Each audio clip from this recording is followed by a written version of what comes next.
విజయవాడలో నిర్వహించిన MSME growth సమ్మిట్లో పాల్గొన్న ముఖ్యమంత్రి చంద్రబాబు నాయుడు దేశ ఆర్థిక వ్యవస్థకు సూక్ష్మ చిన్న తరహా పరిశ్రమలు వెన్నెముక్క లాంటివని వ్యాఖ్య.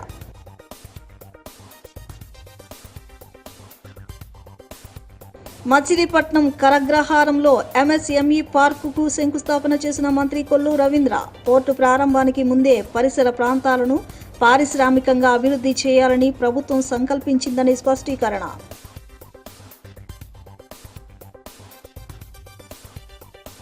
అంబేద్కర్ కళావేదిక పనులను పరిశీలించిన municipal commissioner Dhyanachandra CM Chandrababu ప్రారంభించనున్న దృష్ట్యా పనులను వేగిరపరచాలని అధికారులకు ఆదేశాలు.